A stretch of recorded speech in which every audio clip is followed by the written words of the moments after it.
And welcome to the first presentation of our seminar series this fall. And really, it's truly a pleasure to introduce and welcome Richard Brandt. Richard Brandt has a very unique lifestyle because he chooses to live in the Adirondacks with his family. He works at the University of Washington as a research scientist, and he does his research at the polar regions of the globe. So today he's going to update us on climate history in Antarctica. All right, Richard Brandt. Oh, well, welcome, and it's certainly a privilege to kick off the Environmental Studies seminar today. And I thought that I'd give this talk. It's obviously mostly students, so there's two things that I'd like to really focus on today. One is for you to consider careers in environmental science. And it can involve a lot of different things, but I'd like to show you what I've been doing over the last couple of years that kind of might get you excited about traveling and to go to some wild places. The second topic that I'd also like to stress is to get us thinking about the science behind climate warming. There's been a lot of different opinions out there, especially in the mainstream media.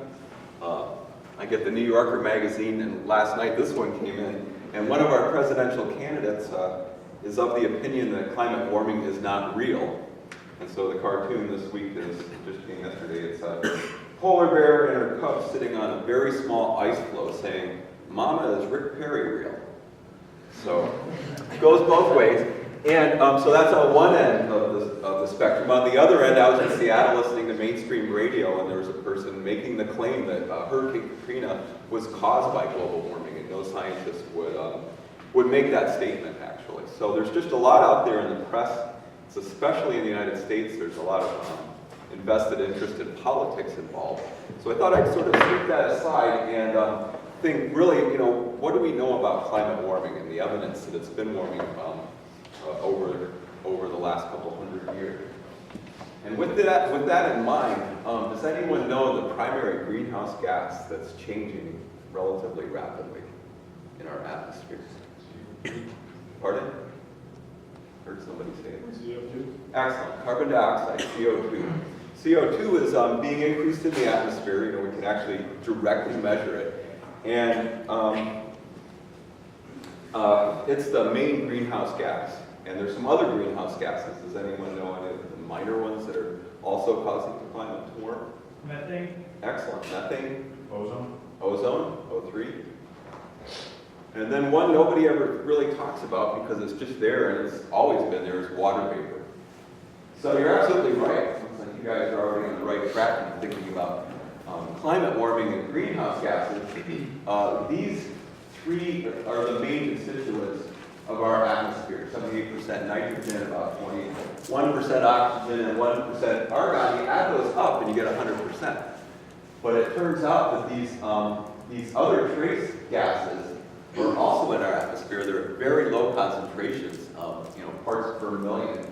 But they're the ones that actually allow us to, as a planet, to trap solar energy, which is absorbed by the surface of the Earth, re-radiated as infrared energy, and then these absorb infrared.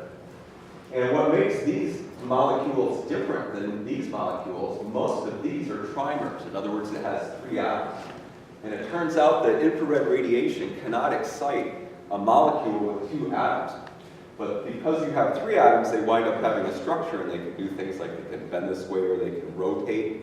And so that's how photons, or light that's in the infrared, is absorbed by these trace gases, but not the main constituents. And this is a really important thing to realize, because if we lived on Venus or Mars, where a very large part of the atmosphere is carbon dioxide, the amount that we're adding to the atmosphere would make no difference. It's just a relatively small amount.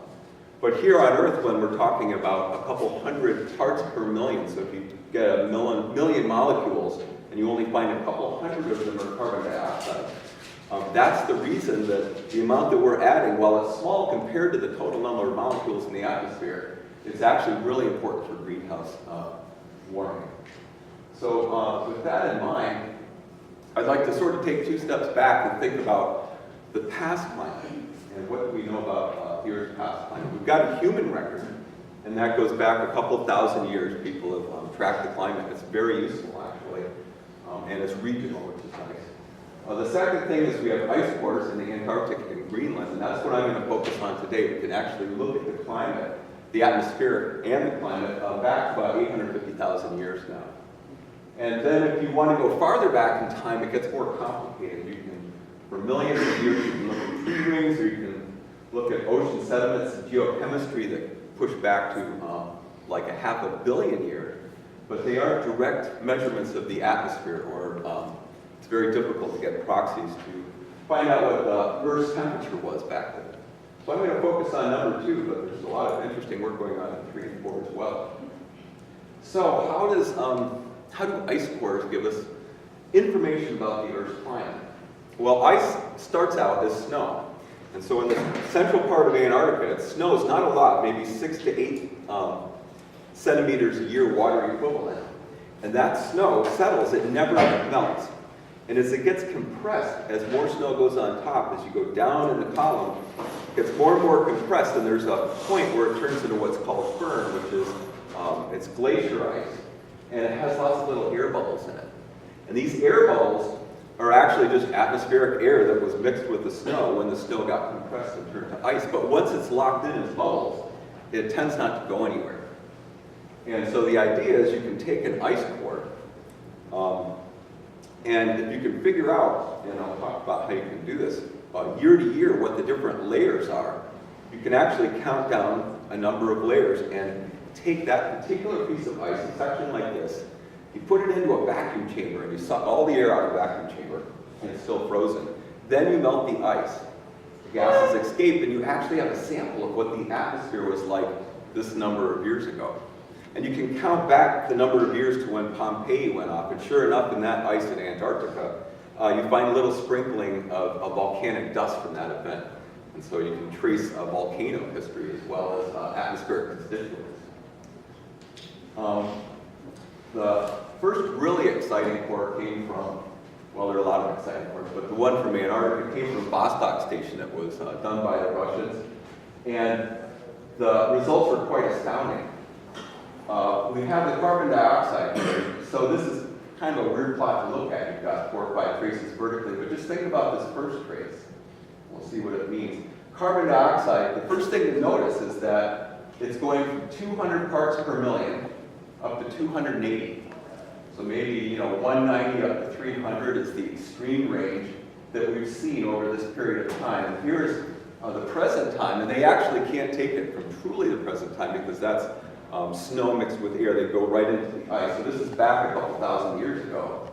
And now we're going back in time. I'm sorry, the time scale's at the bottom, about 400,000 years. We're going back in time as we go deeper in the ice. So this is the CO2 trace.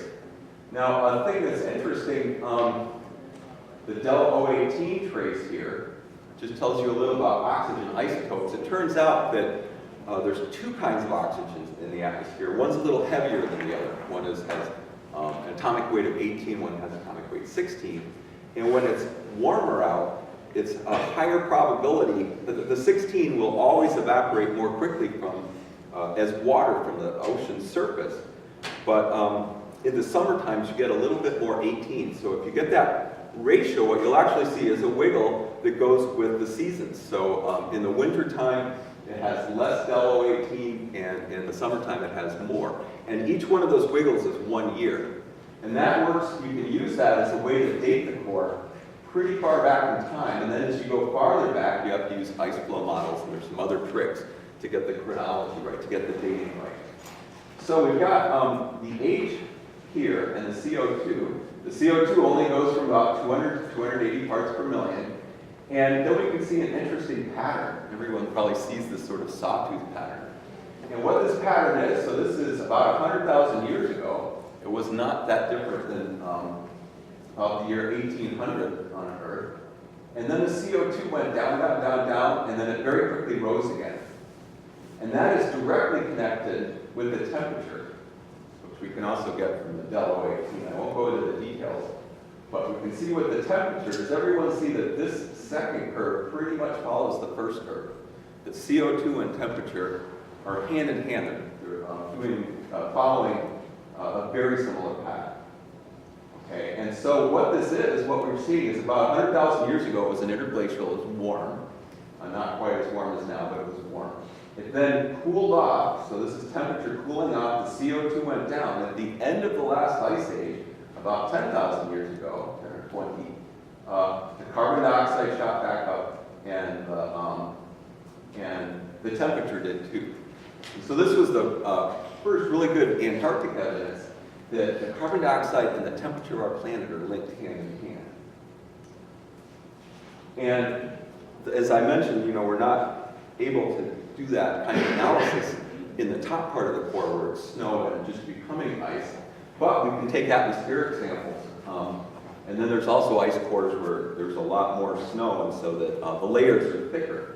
And so we can push it up to the present. This is a dated plot, but you can see that the year 1000, here's human written history, going along at about 270, 280, where we left it on the last plot. And then around 1860, it goes from 290 maybe, shoots up to 370, and I think we're at 395 now. And so this is pretty astounding. Over the last 400,000 years, carbon dioxide was always between about 280 and, about 200 and 280. Now we've pushed it up to 375, going on to 395. And so this is the curious thing. Where does this carbon dioxide come from? And people look at carbon balance, and sure enough, this is coming from the burning of fossil fuels. So there's a natural carbon cycle, and we're altering that cycle by extracting carbon-based fossil fuels and burning them, releasing carbon dioxide into the atmosphere. There's something else that's quite interesting about carbon dioxide. If you look at it for just 1 year, so this is the period of time, it's 1973 up to the year 1000, to 2001, we can see that every year it goes a little bit higher, and at these 4 stations you can actually see a seasonal cycle. So Barrow, Alaska, in the winter time, the carbon dioxide goes up about 20 parts per million, and then in the summertime it goes down about 20 parts per million. So just this natural cycle. What this is it's actually the plant uptake in the northern hemisphere. So the plants are dormant in the wintertime, many of them are, and so they're not respirating and using up the CO2, so it's high in the winter and then it goes down in the summer. It kind of gives you an idea of all the plants in the northern hemisphere that are seasonal, how much carbon dioxide is taken up by those plants and how that changes with time. So, this may be on the board. Okay, so I've got to sort of switch gears here because I think I brought up the wrong topic.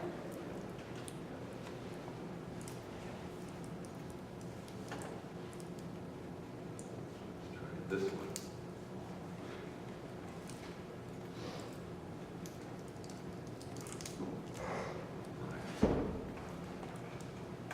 So I have a bunch of slides and they're not right here.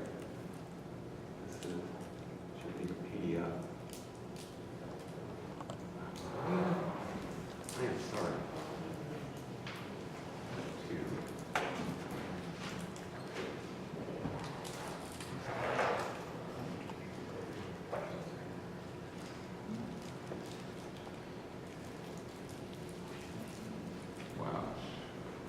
Well, listen, I've given a lot of talks, and I'm always worried about this happening. And so, let's see what to do. There's 30 minutes left. So I've got a bunch of slides. I worked at an Antarctic station called Concordia. We drilled an even deeper ice core and looked at the history from that. Now, the purpose of showing those slides to you is to get you excited about being involved in environmental science, especially in wild places. And unfortunately, I merged the 2 files, put them on this computer, and they are no longer merged for some reason. So, which way to go on this? Well, what I'd like to do is just keep going on the science for now. And then at the end, hopefully show you some of these images. I'm very sorry about that. I should have tested it further.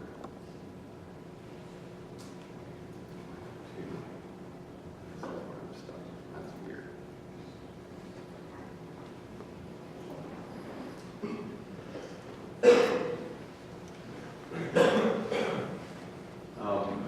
Right, right, so I think we were at perhaps this plot.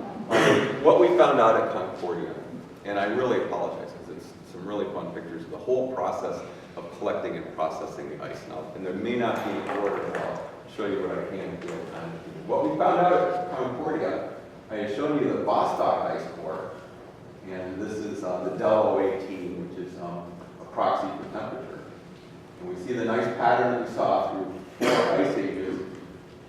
The ice core at Concordia, does everyone agree that these two seem correlated, that they're similar? Well, that was an exciting thing. It meant that you could drill an ice core in different parts of Antarctica and get the same results. So it made it appear to be much more robust, these measurements. And we saw that it's going up today.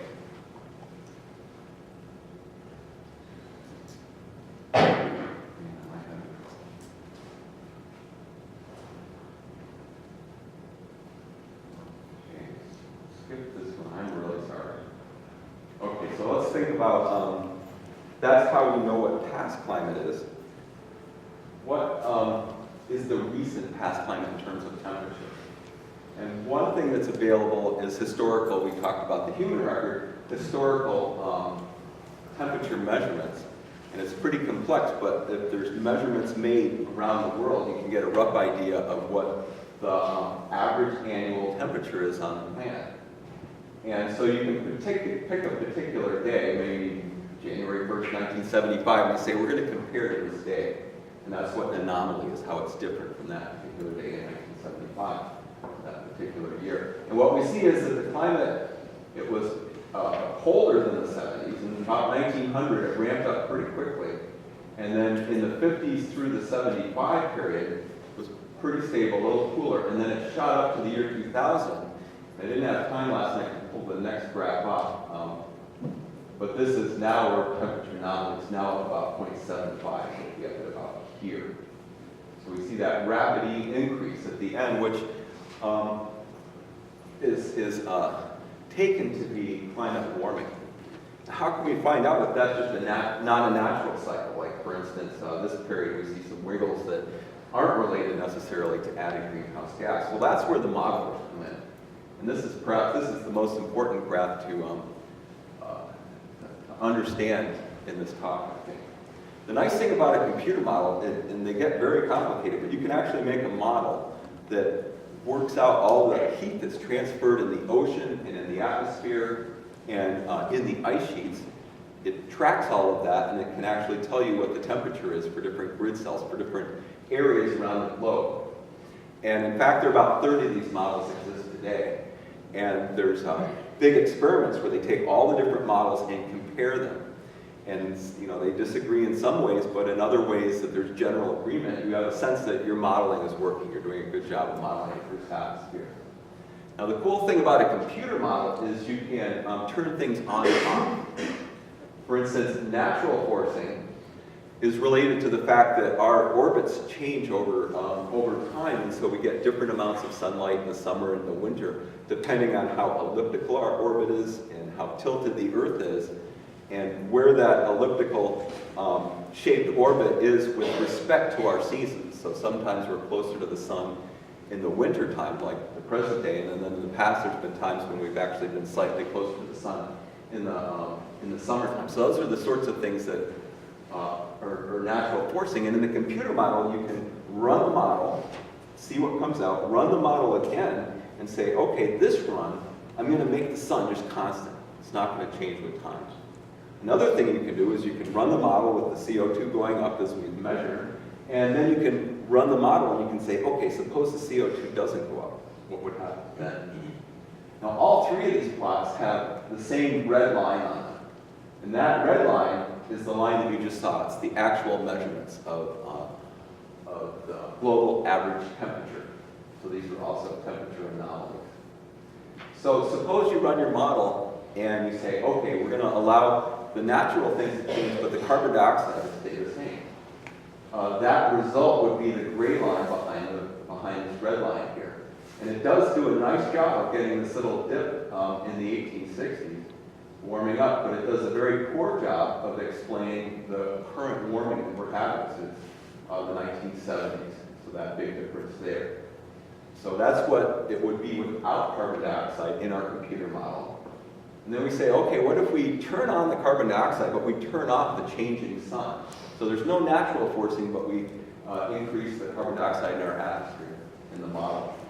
And here you can see it doesn't do too badly at the beginning, but then it does a very poor job of predicting this warming that's in the 1940s. The model doesn't get that right, but the model does get right the warming that we've had since the 1970s. So neither of these models work well. You have to have the natural forcing and you have to have the added CO2, the anthropogenic forcing or human-induced change in the atmosphere. And if we turn both of those switches on so that the model's working properly and explaining what we see today, we can see that the model is not perfect. It misses little events like this, but in general, it does a good job of explaining the warming that we've had in the last 25 years. And so that sort of shows that we've seen the CO2 has been stuck in this range between about 180 and 280 parts per million for the last 800,000 years. Now we've gone way out of range. It's up around 395 parts per million. And our computer models show that that's causing, in general, a warming.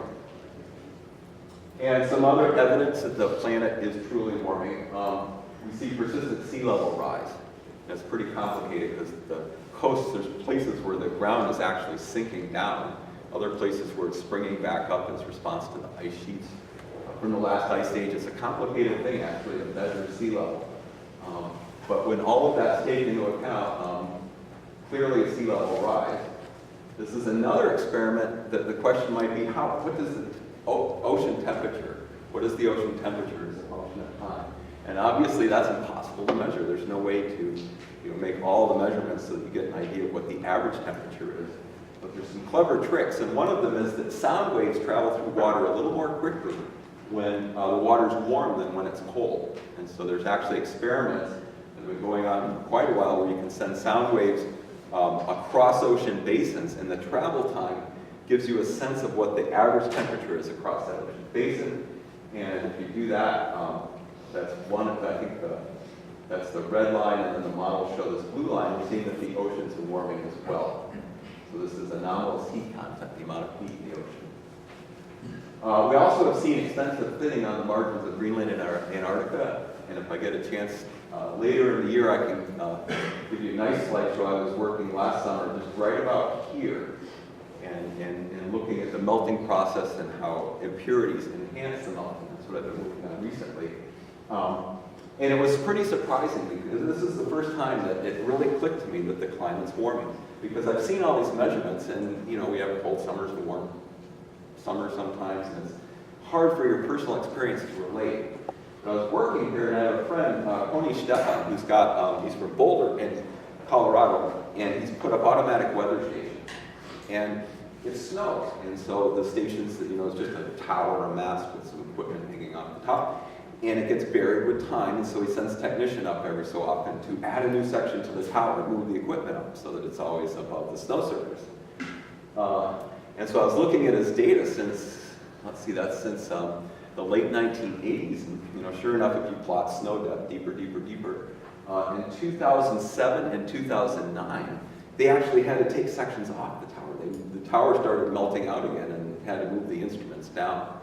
And for me, that was the first time I was actually looking at something. It's like, my goodness, it's melting here. And it hadn't melted before. And you can use satellites. There's a nice satellite called IceSat, which actually sends light waves down. It's called LiDAR. You can send a light wave down to the snow surface. It reflects back and measure the travel time. And if you're really clever with GIS type measurements, or I'm sorry, it's not GIS. Anyway, if you measure that travel time, you get an idea of the distance from the satellite to the surface. You can actually make surface maps. It's called IceSat, and that's what this is about. And what we're seeing is just what the models predict. There's melting around the margins of both the Antarctica and the West Antarctica and the Antarctic Peninsula, and all around Greenland. So we see that, and then this is another interesting thing, and it's just actually, I think this year is going to be another record. They're still working out the numbers. But the total amount of sea ice in the Arctic is decreasing as the years go on. The red line is what's actually measured, and the blue line is a whole suite of different models. So you can sort of see some models say one thing and some say the other, so there's a spread, but that's what we'd expect. And it's going up quickly. In 2007 was the biggest melt year ever. Then 2009 almost matched it, and I think 11 this year is going to be another huge melt season for the Arctic. That's complicated because as you melt this ice is actually a wonderful reflector. It sends sunlight back out to space. You look at pictures of the Earth from space, and the polar regions are nice and white. They're reflecting that energy. As soon as that sea ice melts, you're presenting a dark surface. The ocean is the darkest surface of Earth. It only reflects about 7% of the sunlight. And so that ocean surface is absorbing a lot more radiation that then heats the climate even more, and so you melt more sea ice, a positive feedback. Another thing that's important to know about CO2, so we've got some pretty good atmospheric models, and then you can ask the question, well, where does the CO2 go as we put it in the atmosphere? And a lot of it is absorbed in the ocean at a particular rate. But that happens pretty slowly. So the question is, what if just today we could say, okay, that's enough. We're not going to burn any more fossil fuels. So some magic thing would appear. We'd have these fuel cells that would allow us not to burn fossil fuels. And that's obviously not going to happen. But if it was going to happen, what would we see? What would we see in terms of the temperature of the Earth? How would it respond? And so this is the increase in carbon up to today in gigatons carbon per year. And then if we could just turn it off right here, that would be our emission profile. It turns out that sea level, related to the thermal expansion of the ocean and the temperature of the atmosphere, there's a bunch of different model runs, but matching this model run is this red line here. So it would take, it's literally going to take thousands of years for the carbon dioxide that we've already put in the atmosphere to be absorbed by the ocean. So this is a long-term issue. And then this is the slide I was going to use if I had a little extra time. And I think I'm probably better off just showing you a few slides of collecting ice cores. So this is down about 1,500 meters, so roughly a mile deep. And the first thing that happens, and if you could turn the lights off, Bob, is the core gets cut longitudinally. And these are all out of order. So this is an instrument that measures the electrical conductivity, how much electricity is passing the core. And it's actually a robot that does the core by itself. It just goes from one end to the other. And it turns out that this tells you how much dust is in the core. The ice itself does not conduct electricity, but the impurities do. And in the background, you can see quite a long graph throughout the history of the core. And then one of the amazing things is that during the ice ages, it was very dusty. And that may be related to the fact that a lot of the water in the oceans was actually transferred up to land where it was ice. And then it exposed these large mud flats, and as the wind blew, it brought a lot of dust into the atmosphere. Here's the plot. This is one of my heroes, Bernard Stopper. He's actually testing that instrument by just doing some hand measurements.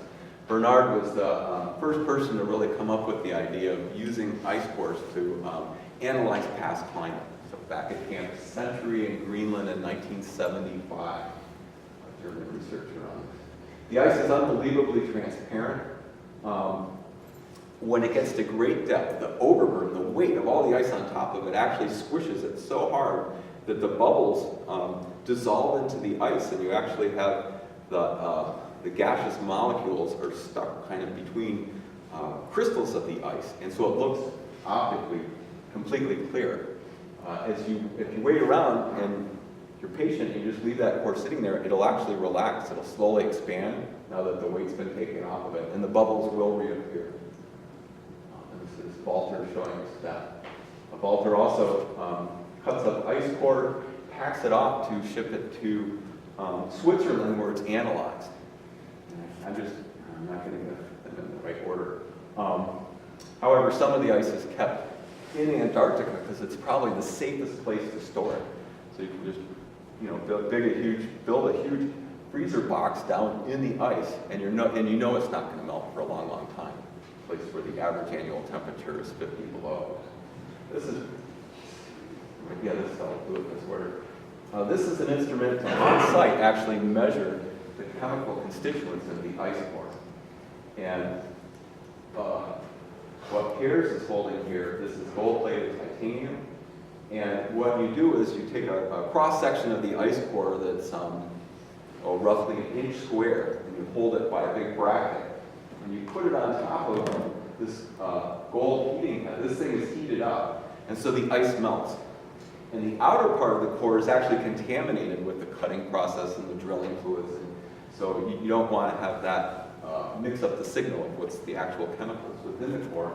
So that outer part actually goes and melts into this tray, which then just gets thrown away. But the inner part of the core melts into this little tray.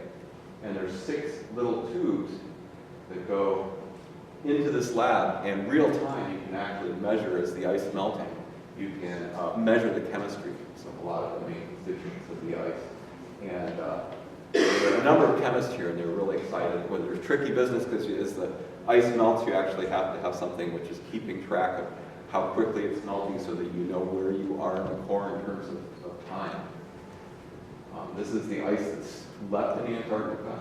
This is the drill itself. It's in the up position in Concordia. In this drilling tent, they built this in the early 1990s. The last drilling was, the late 1990s, and the last drilling was 2005. And it can all be operated in this nice heated room. And this is looking down into the tube. This is actually, this section here is the snow. This is a snow pit down to solid ice. And so they actually have a casing like a water well, such that you can drop the core barrel down through that casing to get it all lined up. And this is about 2 miles or 10,000 meters. 2 miles is about 4,000 meters of cable that drops the core barrel. And the reason I put this slide on, it's a really amazing cable actually. It's a steel cable that can hold all of that weight. But it also, in the center, it has electrical conductors. And so they have a lot of control of what's going on in the drill, even though the drill is 2 miles down. You can send out video cameras. They're measuring temperature and pressure and cutting rate. And they can actually measure the angle of the cut, and they can make adjustments such that they can keep the drill directed down. It's pretty remarkable. A couple of colleagues, Alana and Delphine. This is the hydraulic that tips the drill up and down. Man, this is wrong. And this is Piers again, and what he's doing is actually cutting sections of the ice. And if you use polarized light, and cross-polarized light, ice is birefringent, which means that transmittance of light depends on the orientation of ice crystals. And you can see the individual ice crystals in this. And they start out as snowflakes, which are tiny, like 1/10 of a millimeter, 100 micron. And they wind up being crystals that are several centimeters across, and that's the nature of ice. If you wait long enough, the smaller crystals sort of get attached to the bigger ones and get reoriented. This is important if you want to know how ice flows. The flowing depends on the orientation of the crystals. So this gives you information about how the flow flows. And this is why I like working in Antarctica. I've kind of totally blown my slideshow here. They're all out of order, but this is just to inspire some of you who are in environmental science and want to work in fun places. This was my morning commute for 4 summers in Antarctica. And so if that looks attractive to you, realize there's ways that you can get paid to do it and to do science. And this is the station itself. This is the drilling tent. We were living in these tents. While we were there, they actually were building a permanent station. And the last season I was there, we said farewell to the first group of people to actually spend the winter at the station. And one of the big motivations of work in Antarctica, science in Antarctica, we've got climate history, but we also have an incredible view looking up. There's almost no water vapor in the air because it's between -50 and -100 in the winter time. It's very, very cold and dry. So it's the place for astronomy, especially at wavelengths where water's absorbed. So a lot of astronomers have taken to Concordia, and that was some of the motivation for building this station. I'm just guessing that we'll stop there. I'm sorry guys, I kind of blew it. But we'll stop there, and then that's probably good, and I can take a few questions. Maybe if somebody can turn us on. Questions? So I said at the beginning that the motivation was to, Kurt's leaving. Actually, this is right here. I kind of blew it, actually, giving my talk. Kurt's done it right. And this is the history and what's going to happen far into the future. And this is a book that Kurt Steger just published this year. And I've read it a couple times now. I really, really recommend it because there's none of the politics or the short-term human interest. It's the long-term view of what's caused climate change and things that will be happening in the future as the effects of it in different scenarios. And one thing where this actually changed my worldview, I come from a glaciology background. I've spent most of my time working in the polar regions. And the idea that we go through these ice age cycles, in the next 10 or so thousand years, we should be going into the next ice age. And the models are showing that it's not going to happen. Actually, the carbon dioxide is going to prevent that from happening. And I thought that was terrible. Being interested in ice is like, God, we're going to miss an ice age now. But as Kurt has pointed out, with a large population on Earth, and everything's, and ecosystems that are getting whittled down to smaller and smaller areas, the last thing we need is another ice age, because that will further decrease the amount of land that life can live on. And so that it may be a good thing here. In terms of life on Earth, that's not a good thing for glaciologists necessarily. But that was something that changed my worldview on this.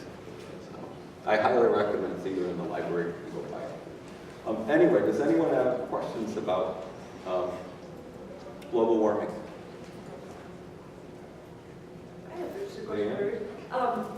So all the students probably are sort of wondering what kind of educational background you have, what program you did in order to have a career that you obviously enjoy or are enthused about. You get to have all these adventures. Can you fill them in a little bit about your educational background? Yeah, that's a very good point. I found out, so my background, I started out in physics. So I was a physics major as an undergraduate, and then I was a high school teacher for a little bit just in Vermont, trying to figure out what I might want to do, and decided I wanted to go back to school. And what I found was that in science, they pay you to go to graduate school. And I did not know that at that time. Some of you may not know that, but there's a lot of scientists who need help. And so they take on students, and then not only do they pay your tuition, I think at the University of Washington now you get $20,000 or $30,000 a year that they pay you as a student.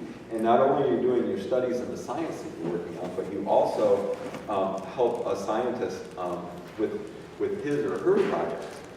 And so I was in Seattle for a couple of years. I got my master's degree doing that. And then a lot of people keep going on for their PhD. And I sort of took a left turn and found that what I really enjoyed was managing the field work and building instruments and working in the polar regions rather than writing grants and papers and the things that the research scientists do. So I chose to move up here and to stay aligned with a few of my friends who are working at the University of Washington, and I get to live here, and then occasionally I go either to the Arctic or the Antarctic, and I've done 20 field seasons at this point. And so that's one thing you can do, and I think that's an important thing to know when you start thinking about what you're going to do when you finish your undergraduate work here, is that there are opportunities. And it's not true in things like English and the arts, for example. You actually have to pay to go to graduate school, and you have to, take out loans perhaps for your cost of living. But in the sciences, there's a real need. And actually, when you think about it in terms of climate warming, it's also a societal need, I think, to really get that science nailed down. And one thing we've seen over the past 5 years is that the mainstream media is ramping up the rhetoric, but in terms of the science, it's just more and more compelling that the increases in carbon dioxide are causing the planet to warm. And so I think there's a lot of good science. There's also questions of what we're going to do about it. Clearly, we can't. I showed a plot where even if we just stopped today, putting carbon dioxide in the atmosphere, that we would still have it in the atmosphere for like 1,000 years. So there's a number of different things that can happen. There's ideas of ways to take carbon dioxide out of the atmosphere. New fuel systems are a hot topic. It's an exciting time to be alive. We've got the climate warming happening now. In your guys' lifetime, the Earth's going to be full. So right now we're about 7 billion people, and biologists mainly are looking at a number like 9 billion. 12 billion is pretty much impossible just because of the arable land and the sources of water. So sometime in your lifetime, probably in the next 50 years, we're going to be up around 9 billion, so that's going to be an amazing thing. So we've got that, and what's the other thing? The climate's warming, oh right, and peak oil. No matter what we choose to do with fossil fuels, we're going to run out of them. And we've already extracted about half of the oil that's available. And there is oil that's more and more difficult to get, but it's going to get so expensive that alternative energy systems are going to be just compelling for economic reasons. So peak oil, peak maximum human population, and climate warming are all sort of mixing it up in the next 50 years. And so there'll be a lot of interesting things and challenges for societies as we go into the future. How do you feel about sand fracking? Oh, the hydrofracking? Yeah, hydrofracking. That's a good question. That's a very good question because it's very relevant to the state of New York. It's being done out west for a long time. Pennsylvania has now allowed it. The idea is that way deep, I think it's on the order of a couple of kilometers deep, they drill way down and there's natural gas and a layer of rock called the Marcellus Shale down there. And on the one hand, natural gas is a lot cleaner than oil. And it's local, so we don't have to pester other countries to keep the oil flowing. The one problem with hydrofracking, there's just one problem that I know of, other than the fact that it's a fossil fuel. But if we're still burning fossil fuels, there may be no choice. But they have to pump millions of gallons of water laced with chemicals way down the borehole, and then put huge pressures on it, and it's actually shock loaded. And what it does is it breaks up the shale down there, and that allows the natural gas to flow more freely. And that process, if they don't do it right, the water that they send down, mixed with all these chemicals, can get mixed into the water table and pollute the water for vast areas. And in New York State, it's high stakes because a lot of people are living in those places. And so there has to be, it's really important that there's very good oversight. And that's what's being argued right now in New York, is that that oversight is trying to be put in place at the same time that the DEC, Department of Environmental Conservation, which would be tasked with that, they're getting defunded. They have less and less money. And I just read yesterday that they're talking about 2,600 wells a year for 30 years. 2,600 wells a year for 30 years. The agency that's just going to oversee and make sure that they're doing it properly and to monitor that the water's not going to be polluted, the New York State doesn't really have the money to do that right now. So it's going to have to be done in concert with the industry. It's a complicated program. I guess I can see both sides of the story. But I do feel strongly that the industry has not historically done a good job of overseeing the stuff. And so that oversight is really important. I know you said a big part of the fossil fuels and stuff is coming from like us burning natural gas and burning fossil fuels. Well, I also read like an article recently saying that a lot of CO2 is coming up in the air because the soil isn't able to maintain it, isn't able to hold on to CO2 as well anymore. And I know they're saying, the article itself was saying something about herding cattle back and forth, trying to upturn the soil and use their using as fertilizer and stuff like that. I wasn't sure what your take was. That's a really good question, and I don't directly know, but I may have on one of my figures the numbers on that to compare it to. Maybe not. Oh, right, that's positive. Like,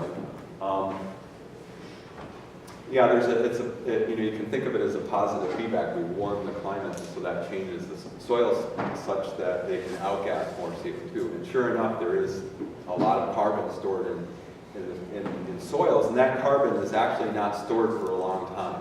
Natural processes will bring that up. One of the biggies is melting the tundra up in northern Canada and Siberia is actually allowing methane to leak up, bubble up out of the ground.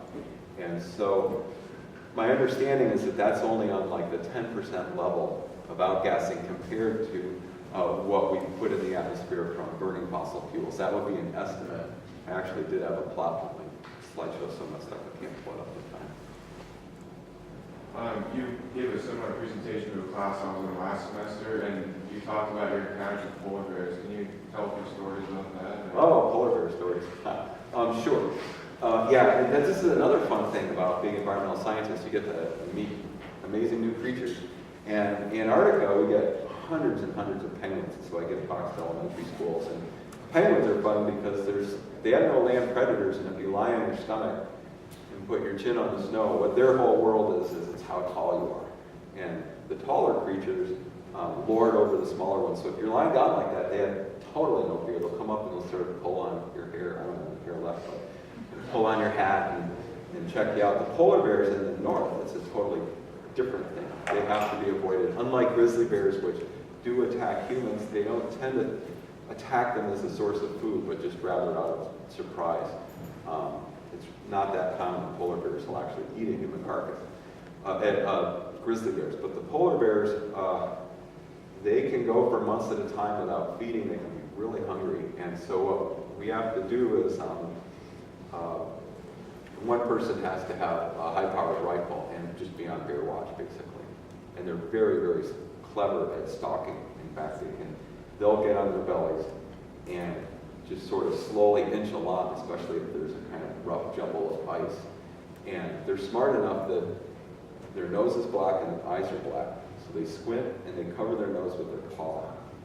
And so you truly have to be, sometimes it's just dead flat snow, and so it's obvious there's a bear out there.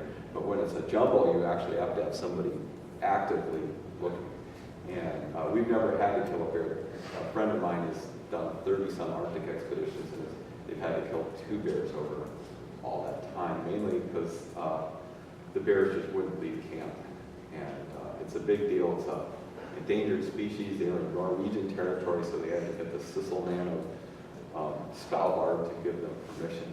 But they couldn't continue with their work because of the bears. I can do a slideshow on like animals and forests someday. Hopefully done this. Probably out of time. How are we doing? These guys would know if they had a class anyways. Did you know the time? 11. Oh, 11. excellent. Okay. Well, thank you very much. Thanks. I apologize.